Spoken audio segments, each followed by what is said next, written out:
Salut Arnaud, bonjour à tous. Aujourd'hui, je vais vous parler de juste quelques mots sur le 10 septembre. Là. Euh, bon, il y a ça c'est enfin, ça s'est en général très bien passé, mais les gens n'ont pas pu s'empêcher de sortir pour tout bloquer le pays. Et bon, on va voir ce que ça donne, comment ça évolue. Mais en même temps, on constate que ça se produit plus ou moins violemment et plus ou moins intensément dans d'autres pays sur Terre. Ça, c'est peut-être une très bonne nouvelle. Bon, je passe là-dessus, on verra s'il y a des choses intéressantes plus tard qui nous concernent nous et qui concernent notre avenir. Enfin, l'avenir de nos enfants surtout, parce que nous, on n'y sera plus à ce moment-là. Donc aujourd'hui, on va parler on va regarder l'hymne 6 du 9e mandala. Alors, le 9e mandala, c'est un mandala qui est uniquement consacré à Soma, donc la boisson psychédélique, on va dire, antéogène, c'est mieux, parce que ça veut dire qu'il place l'homme en Dieu, non, le Dieu en l'homme, plutôt, et inversement, peut-être. Et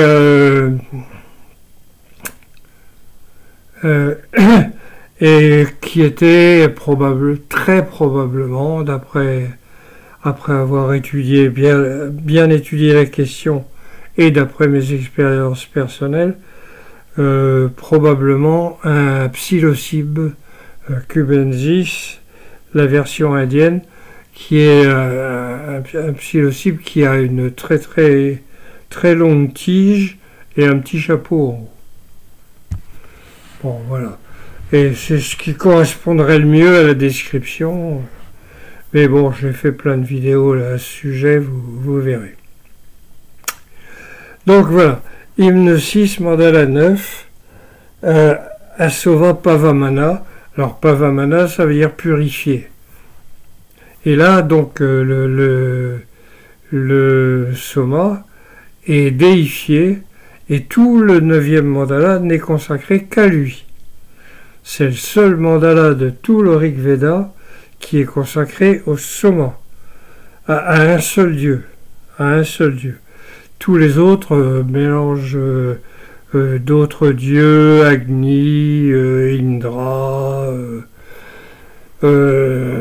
tout plein de dieux, les Maruts, les Ashvin, tout ça. Là, c'est uniquement un Soma. Pourquoi ? Parce que c'était avant la dernière compilation qui a dû avoir lieu juste avant 3900, il y a 3900 ans, c'est-à-dire 1900 avant notre ère, juste avant la fin de la période rigvédique, la compilation du mandala s'arrêtait là. C'était donc le mandala final. Ça voulait dire qu'il avait une importance considérable dans la vie de ces gens-là. Il y a eu une pénurie de Soma qui est très probablement qui a eu lieu très probablement il y a 4200 ans, parce que à cette époque-là, à ce moment-là, toute la ceinture équatoriale, on va dire entre les deux tropiques,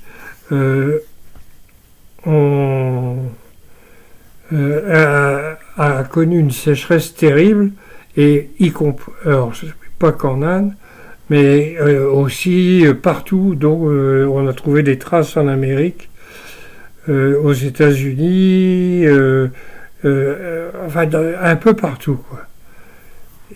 Enfin, un peu partout, on n'a pas trouvé des traces un peu partout parce que tout le monde n'a pas cherché, mais il y en a. Alors c'est ça qui a asséché, fini d'assécher le Sahara, qui avait déjà pris un bon coup dans les dents, parce qu'avant c'était une savane,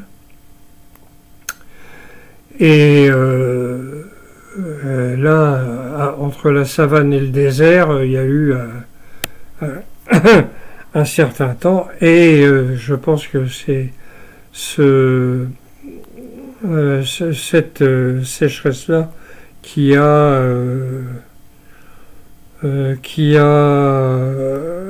achevé, si vous voulez, le Sahara. Toute l'Afrique du Nord a pris un coup aussi, du Maroc à l'Égypte, enfin tout ça, hein, plus là où ils sont en train de faire un bon vieux génocide à l'ancienne,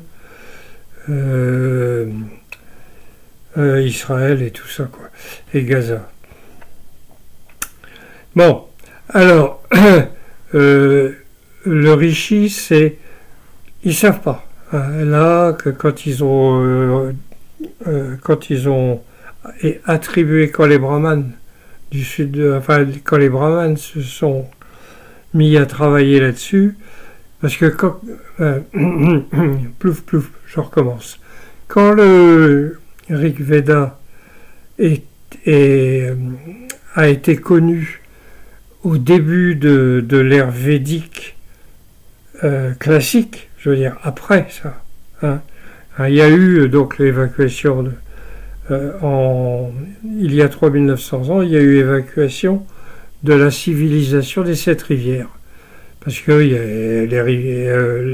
la rivière principale, la Sarasvati, était asséchée, toute la population ne pouvait pas vivre sur l'Indus, il n'y avait plus assez de place, et donc ils ont, plus le fait que la Sarasvati, qui était quand même la seule rivière qui soit une déesse, se soit asséchée, ça a dû foutre un coup quand même.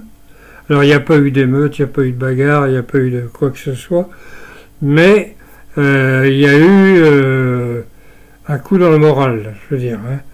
Donc ils ont été obligés de partir de toute façon. Donc la grosse majorité est descendue vers la plaine du Gange, où il y avait déjà une autre civilisation, et qui se sont mélangées plus ou moins. La civilisation védique a pris le dessus parce que, non pas par la guerre, mais par le système védique d'accaparement, si j'ose dire, de tous les dieux et déesses qu'on trouve à gauche et à droite. Tout ça c'est pareil, ça fait partie de la famille, et c'est pour ça qu'on est absolument incapable de dire combien il y a de dieux et de déesses dans le Rig Veda, dans le védisme. On dit, il y en a qui disent 33 millions, d'autres qui disent 333 millions. Voilà, on ne sait pas. Il n'y a pas de chiffre. Bon. Alors, donc, quand ils ont fait ça, les rishis, les brahmanes, n'ont pas su exactement à qui attribuer cet hymne-là, mais ils disent que c'est soit Asita Kashyapa ou Devala Kashyapa. Bon, c'est la famille des Kashyapa,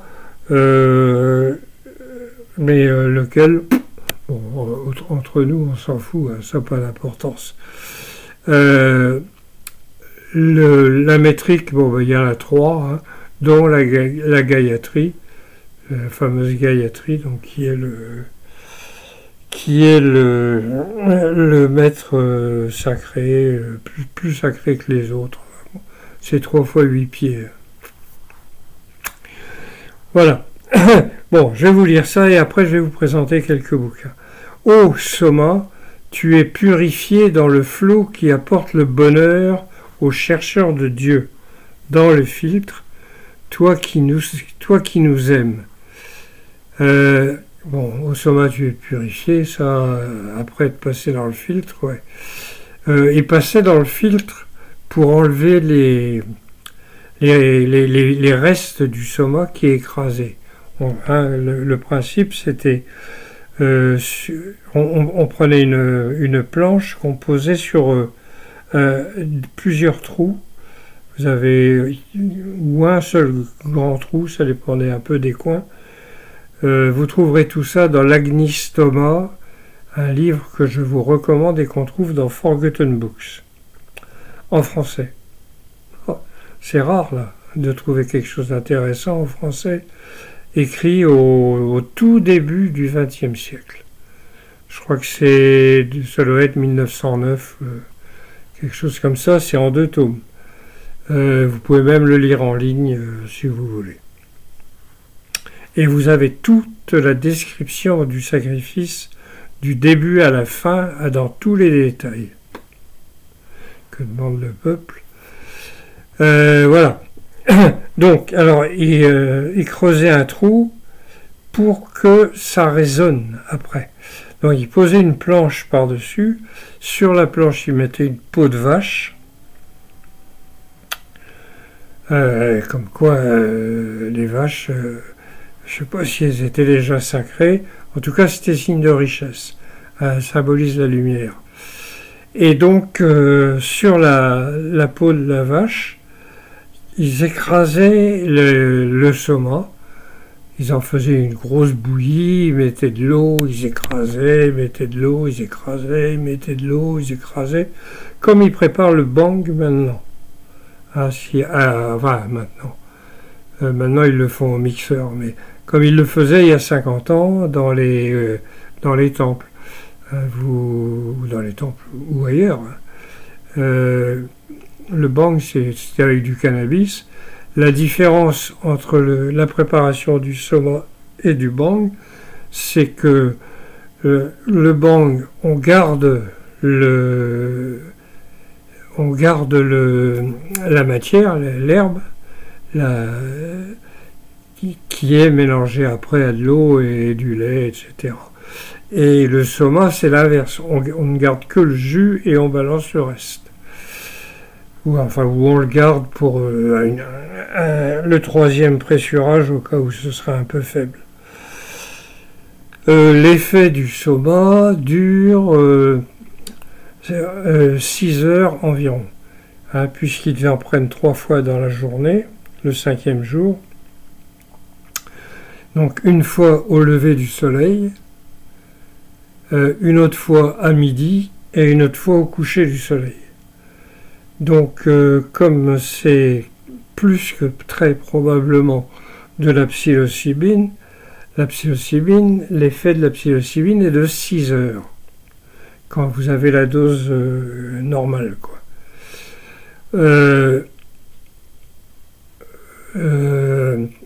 3 fois 6, ça fait 18, et donc ça fait quelque chose qui dure 18 heures.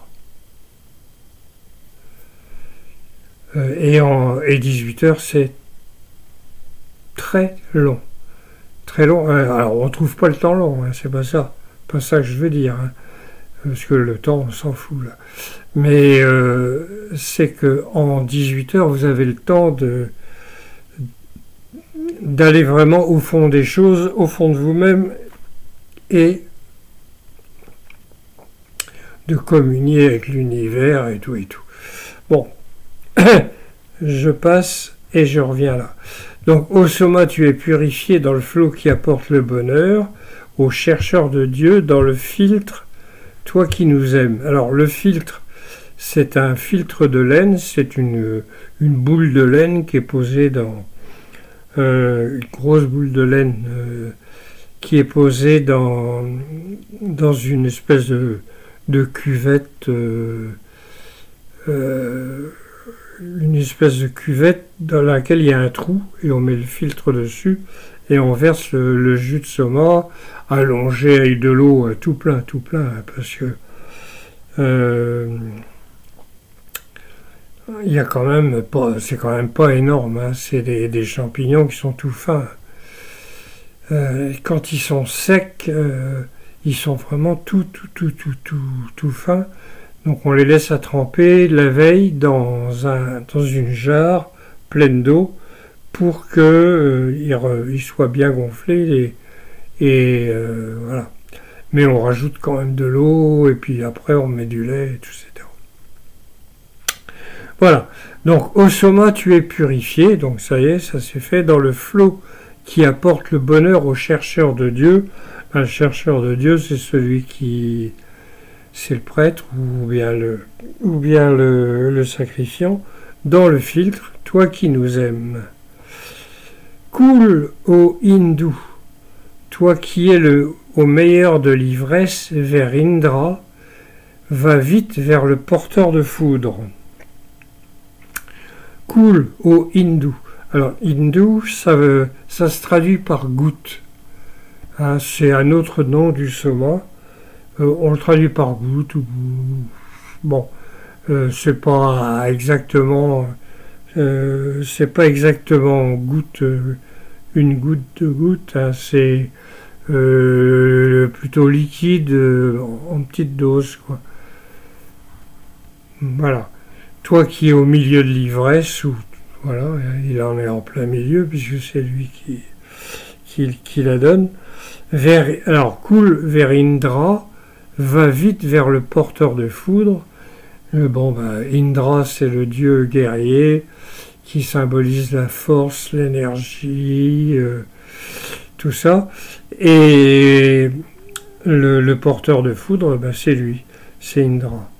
Hein, il balance sa foudre, alors après on le retrouve dans Jupiter, pas Macron, Jupiter, Zeus, enfin toutes les autres trucs, toutes les autres civilisations qui découlent qui sont venues après le Rig Veda. Voilà, on retrouve tout ça, ils ont tous un dieu qui symbolise ça. Donc c'est aussi l'orage, c'est aussi les éclairs, enfin, voilà. Mais c'est un symbole. Voilà. Coule énergiquement vers le filtre, toi qui donnes l'ancienne ivresse pour la force et la gloire. Alors, coule énergiquement vers le filtre, coule vers le filtre, toi qui donnes l'ancienne ivresse, ou l'ivresse qui date depuis, qu'on connaît depuis longtemps, pour la force et la gloire, pour la force, évidemment, pour la force spirituelle, et la gloire qui est l'illumination,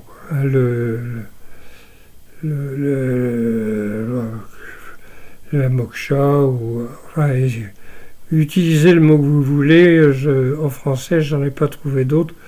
Je sais bien que ça ne veut pas dire la même chose pour tout le monde, mais bon, il n'y a pas de mots qui conviennent bien. Les gouttelettes, les gouttes, les eaux ont coulé sur la pente purifiée, elles ont atteint Indra.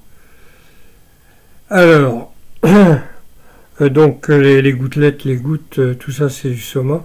Les eaux qu'on mélange avec ont coulé sur la pente purifiée, elles ont atteint Indra. Là, je pense que ça pourrait être la planche recouverte d'une peau de vache qui serait quand même en pente pour pouvoir évacuer le liquide et retenir par les poils de la peau de vache, retenir le gros le gros de la bouillie qu'on verse, à part la bouillie de champignons, si vous voulez, qu'on verse. Bon, elles ont atteint Indra. Bah ouais. Ces 10 jeunes filles purifient le porteur de foudre en traversant le filtre comme un cheval traverse la forêt. Ces 10 jeunes filles purifient le porteur de foudre en traversant le filtre comme un cheval traverse la forêt. Alors, ces 10 jeunes filles, c'est les 10 doigts. Hein, c'est féminin en sanskrit, paraît-il. Enfin, paraît-il, oui. Ce sont les doigts. Attends, je vérifie, j'ai mis une note. Oui, les 10 doigts, c'est ça. Donc, c'est les 10 doigts de celui qui écrase. Voilà. Qui purifie le porteur de foudre, donc purifie le Indra, en traversant le filtre comme un cheval traverse la forêt. Voilà, un cheval, c'est un symbole de force et de puissance spirituelle. Ce puissant jus coule avec les vaches pour l'ivresse au festin des dieux, laisse couler le jus complètement pour celui qui l'apporte. Ce puissant jus, ça c'est sûr, il est puissant, coule avec les vaches. Alors là aussi j'ai mis une petite note de bas de page.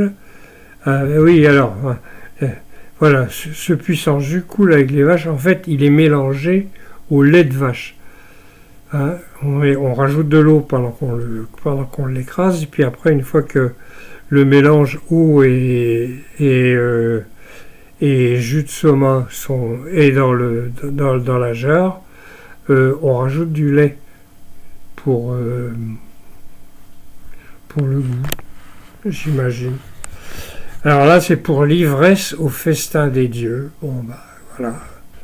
Là, ça s'explique même pas. Laisse couler le jus complètement pour celui qui l'apporte. Donc, celui qui l'apporte, c'est le prêtre qui participe au truc. Donc, alors, ils sont à boire le soma dans l'agnistoma, c'est-à-dire dans les grands sacrifices qui ont une grosse importance. Hein, donc l'agnistoma avait lieu tous les ans au printemps à l'occasion de la première lune. Ça se passait le jour, mais ça se terminait quand même, il devait être minuit.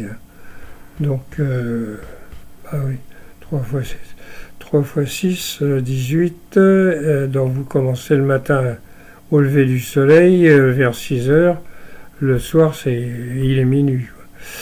Voilà. Laisse couler le jus complètement pour celui qui l'apporte. Bon. Donc, ah oui, alors, ceux qui faisaient ça, donc, c'était ceux qui buvaient le soma, c'était le sacrifiant et sa femme. Hein, c'est un couple, c'était toujours par couple. Bon, je pense que on pouvait le faire aussi tout seul, mais c'est pas conseillé. Très honnêtement, je dis, c'est pas conseillé. Faut pas faire ces choses-là toute seule. Bon, alors, il y avait là le sacrifiant et sa femme, tous les deux buvaient le soma, plus 16 prêtres. Alors attention, hein, il fallait avoir des sous pour ça. Des sous, il n'y avait pas, parce que ça n'existait pas encore. Donc ils payaient en vache.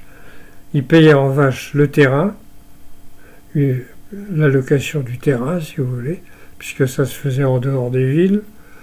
Ils payaient le soma qui coûtait une vache aussi. Et à chaque prêtre, il fallait une vache. Donc ça faisait quand même beaucoup. Oui. 16 prêtres, plus le soma, plus la location du terrain.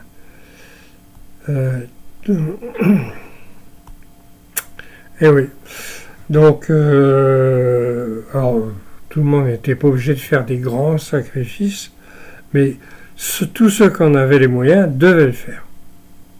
Et c'est pour ça que ça a permis d'avoir une civilisation totalement pacifique,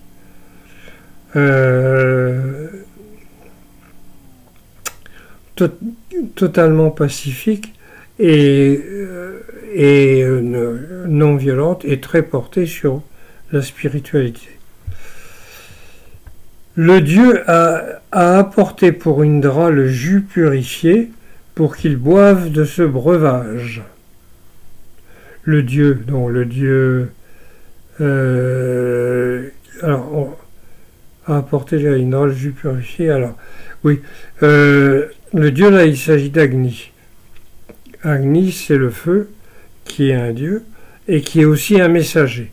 Donc on versait une petite cuillerée de soma dans le feu quand on s'adressait à un autre dieu, ou à Agni d'ailleurs, le fait qu'il soit versé dans le feu, on disait que Agni le transférait au dieu qui était concerné. Voilà. Donc le dieu a apporté pour Indra le jus purifié pour qu'il boive de ce breuvage. L'âme du sacrifice a coulé en faisant un son agréable. L'ancien jus se purifie. Il nous protège ici-bas sagement. Alors l'âme du sacrifice, bon, c'est l'essence même du sacrifice, c'est donc la consommation du soma, a coulé en faisant un son agréable.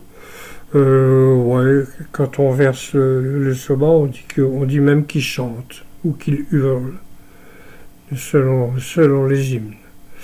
L'ancien jus se purifie, passe à travers le filtre. Il nous protège ici-bas sagement. Il nous protège de nous-mêmes, de nos peut-être aussi de nos ennemis, si on veut bien y croire. Mais enfin là, comme c'est dans un sacrifice à but spirituel, je pense que il nous protège à nous de nos mauvais sentiments, de tout ce qui est négatif en nous. Voilà. Et le dernier, donc, le purifié va, bien sûr, cherchant Indra pour l'ivresse très enivrante, pour le festin. Il a placé l'hymne dans un lieu secret. Le purifié dans le soma va bien sûr cherchant Indra pour l'ivresse très enivrante, pour le festin. Il a placé l'hymne dans un lieu secret. Là, je vois pas trop ce que c'est, ce que ça veut dire. Je vous garantis pas. Ce que j'ai fait moi pendant la traduction, c'est que j'ai traduit en restant le plus près possible du texte. Hein. Parce que les autres traductions qui ont été faites, alors en français, il n'y en a qu'une autre. Hein, c'est celle d'Alexandre Langlois, pas l'ancien chef de la police, mais actuel, mais un intellectuel du 19e siècle, pardon, qui a publié sa traduction en 1855. On le trouve encore, hein, et si vous l'avez, bon, je l'ai là-dedans quelque part dans mon armoire là.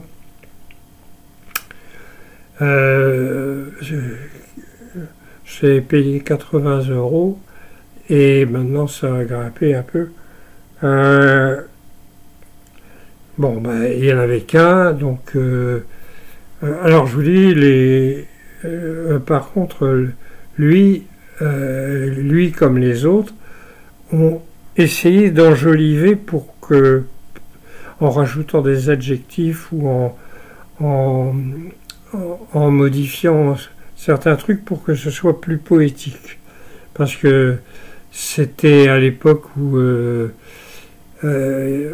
les salons littéraires privés se réunissaient et puis les gens déclamaient des hymnes du Rig Veda, faisant se pâmer des dames, etc. Bon, maintenant tout ça c'est fini, donc on essaye d'aller vers ce qui est le plus près du texte. Bon, alors quelquefois c'est pas toujours clair, ça c'est sûr. Il y a Renoux, Louis Renoux, qui a fait une traduction qui n'a pas fait une traduction complète du Rig Veda, qui a traduit peut-être quelques dizaines d'hymnes, qui était pas mal, en anglais, on en trouve beaucoup, enfin on trouve plusieurs traductions. La moins mauvaise des anciennes que j'ai trouvées, c'est celle de Griffiths. Je dis la moins mauvaise parce qu'il y en a qui sont, comme en français, hein, des trucs... j'ai vu par exemple quelqu'un qui a traduit le 9e mandala, j'ai oublié son nom, en faisant une démonstration que le soma, en fait, c'était Agni, le feu. Bon, je veux bien, mais ça nécessite un peu de gymnastique pour arriver à faire avaler ça quand même. Autrement, en anglais, il y a Jamieson et Stephanie Jamieson qui en a fait un qui est pas mal, une traduction qui est pas mal, mais qui continue de croire que c'est des Aryens, des guerriers européens qui sont arrivés à porter le sanskrit, les dieux et tout aux Indiens qui étaient sauvages. Donc même si la traduction est bien meilleure que celle de Griffiths, par exemple, on est quand même loin de ce que j'ai fait, par exemple. Très loin.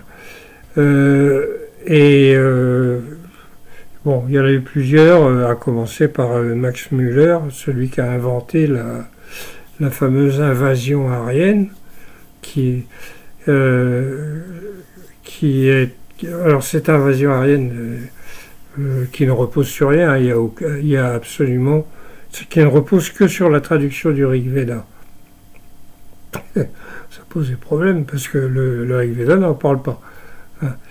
Et il n'y a pas du tout la moindre trace archéologique nulle part. Rien. Même pas une poterie, même pas rien, quoi. Absolument rien. Donc lui et c'est Friedrich Max Müller, quand il a fait sa traduction, s'est dit mais bon sang, mais c'est bien sûr.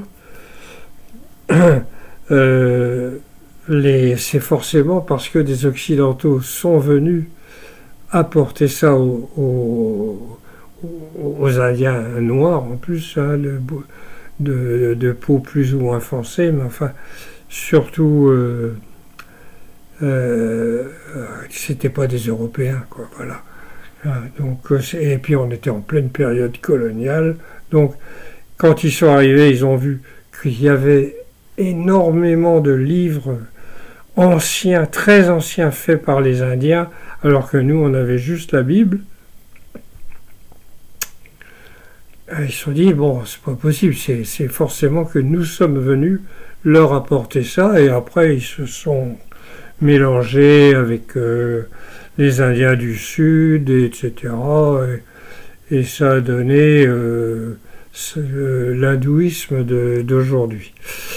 Bien, mais Mais tout ça, je le raconte dans d'autres vidéos, peut-être plus en détail. Alors, je vais vous montrer quelque chose qui pour moi, a une grande importance. C'est le bouquin de Jonathan Killier. C'est en Jonathan Mark Killier. C'est American Institute of Pakistan Studies, Oxford. C'est financé par l'État du Pakistan, l'État pakistanais, je veux dire, et c'est sur la civilisation des 7 rivières, mais que tout le monde appelle la civilisation de l'Indus, sauf en France où personne ne la connaît quasiment. Et c'est une merveille. C'est purement archéologique. Il s'occupe que de l'archéologie. Hein. Mais il faut absolument avoir ça parce que c'était la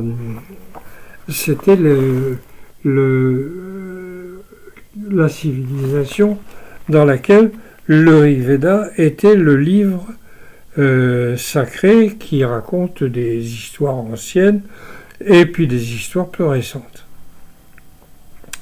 Et qui se terminait par le 9e mandala. Le 10e a été rajouté après. Alors il y avait la Sarasvati coulait toujours, mais elle avait déjà perdu un affluent important. Et c'était la Drishadvati qui n'est plus mentionnée dans la liste des rivières et qui était alimentée par la Yamuna.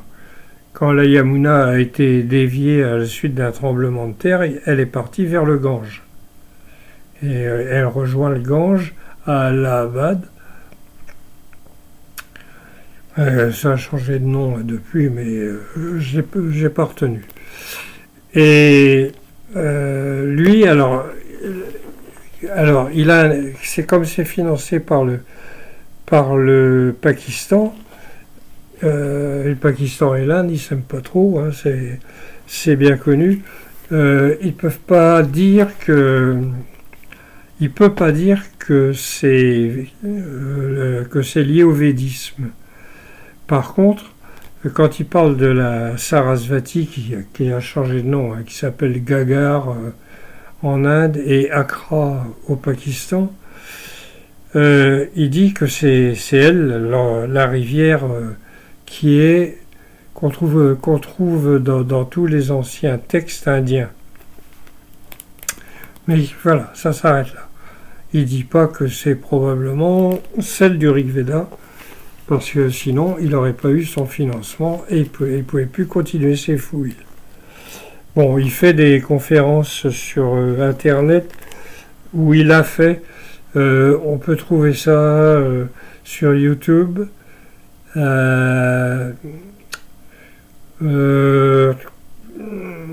Enfin, c'est rare, mais il y en a quelques-unes. Alors, ça c'est une petite nouveauté. C'est la version anglaise du Rig Veda que j'ai rajouté à celle qu'il y avait déjà parce que il y a des complications.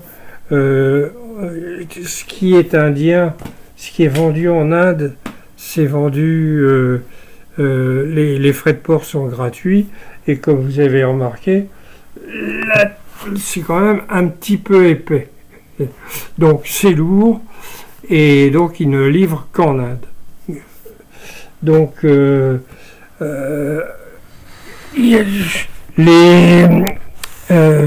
vous pouvez trouver tout ça sur le site rigveda.blog. Hein, rigveda.blog. Vous allez trouver toute une foule de renseignements, plus environ 500 articles. Bon, 250 en français, 250 en anglais, mais qui parle un peu de tout. Vous avez Vous avez aussi des... Enfin, vous, allez-y, vous verrez, il y a de quoi y passer la soirée. Alors, ça c'est le bouquin que j'ai fait en complément de la... Excusez mon hoquet. Je suis plus habitué à parler. Donc, en complément de ma traduction, j'ai reconstitué, en tenant compte de l'archéologie de Quenoyer, et des autres études qui ont été faites, en particulier en géologie, en hydrologie et en sismologie. Donc, en tenant compte de tout ça, évidemment du texte du Rig Veda, j'ai donc essayé de reconstituer la civilisation des 7 rivières, voir comment ça se passait, comment ça se déroulait. Alors, on parle de tout, on parle des grands mythes, les dates, comment se déroulaient les sacrifices, mais aussi pour tout ce qui est archéologie, les cartes, tout ça, même la sexualité. Oui. Il y a de tout. Et puis pour ceux qui s'intéressent aussi aux modifications d'état de conscience, je vous conseille ça. C'est Albert Hofmann, c'est celui qui a découvert par hasard le LSD en 1942. Il travaillait sur l'ergot de seigle qui était connu déjà depuis le Moyen-Âge comme étant quelque chose de très particulier, puisque des villages entiers se retrouvaient tous en état... ça s'appelait le mal des ardents. Vous trouverez ça sur Internet. Cherchez le mal des ardents. Et la dernière en date, mais là il y a controverse, c'était en 1953, je pense, à Pont-Saint-Esprit, en France, où tout à coup tout le village s'est retrouvé comme ça pendant des heures. Il y a des gens qui sont devenus à moitié cinglés parce qu'ils ne savaient pas ce qui leur arrivait. Et on a accusé le boulanger d'avoir utilisé du seigle ergoté. Et j'ai vu dans les documents déclassifiés de la CIA américaine, que c'était un test de la CIA sur un village. Alors ils n'avaient pas le faire chez les Américains, ils sont pas fous. Et ils auraient mis ça dans un château d'eau ou un truc comme ça, et les gens pratiquement tous les gens du village, sauf peut-être les poivreaux, se sont trouvés dans cette situation-là. Mais comme ils n'étaient pas prévenus et qu'ils ne pensaient pas à ça et que personne n'en parlait ni rien du tout, personne n'a pensé à ça, et ils ont cru que c'était donc le boulanger, et ça me rappelle le sketch de Fernand Reynaud sur Moi j'aime pas les étrangers qui viennent manger le pain des Français, et ça se termine par l'étranger qui part avec sa famille, la tête basse, sous le mépris de toute la population. Et puis depuis, ils n'ont plus de pain parce que l'étranger en question, c'était le boulanger. Bon, ça c'est un petit gag en passant. Voilà, donc je vous referai un de ces jours, mais là, j'ai beaucoup de beaucoup d'occupations là en ce moment et pas trop le temps, mais quand de temps en temps je vais vous faire une vidéo sur tirer un peu au hasard dans le Rig Veda. Bon, et s'il y a d'autres sujets, on verra. Hein. J'ai plein de choses à dire, mais bon, on peut non plus faire durer ça toute la journée. Allez, Canavo dans le hall, salut à tous, et à la prochaine.